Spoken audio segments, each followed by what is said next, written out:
ఇవాళ town hall సమావేశం యొక్క ముఖ్య ఉద్దేశం రాష్ట్ర ప్రభుత్వం విద్య పైన చేస్తున్నటువంటి నిర్లక్ష్యం, దాంట్లో భాగంగా అమ్మఒడి తల్లికి వందన కార్యక్రమం పూర్తిగా తల్లులకు అందరి అకౌంట్లో వేయకపోవడం ఫస్ట్ అయితే, రెండోది విద్యా దీవెన, వసతి దీవెన బకాయిలు, మూడోది నిరుద్యోగ భృతి. ఏ ఒక్క నిరుద్యోగి కూడా ఈ 26 మాసాల కాలం పూర్తి చేసుకుని 27వ మాసంలోకి ఈ కూటమి ప్రభుత్వం ఎంటర్ అవుతుంది. ఇంతవరకు ఒక్కరికి కూడా నిరుద్యోగ భృతి అనేది ఇవ్వలేదు. ఇక నాలుగోది డిఎస్సి అవకతవకలపైన ఈరోజు టౌన్ హాల్ సమావేశం అనేది కమలాపురం నియోజకవర్గంలో హెడ్ క్వార్టర్లో ఈరోజు నిర్వహించడం జరిగింది.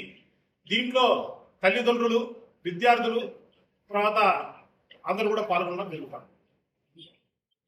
విద్య అనేది మన జ్ఞానం ఇవ్వడమే కాకపోకుండా, క్రమశిక్షణ ఇవ్వడమే కాకపోకుండా, మన వ్యక్తిగత ఎదుగుదలకు, మన కాళ్ళపై నిలబడే దానికోసమై, మరియు సమాజంలో ఒక ఉన్నత స్థానానికి ఒక వ్యక్తి చేరుకోవాలంటే విద్య అనేది చాలా ఇంపార్టెంట్.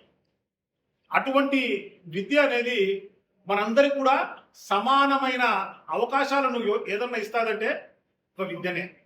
అటువంటి విద్యను రాష్ట్ర ప్రభుత్వం, కూటమి ప్రభుత్వం పూర్తిగా నిర్లక్ష్యం చేస్తూ ప్రజలకు విద్యను దూరం చేస్తూ వస్తారు.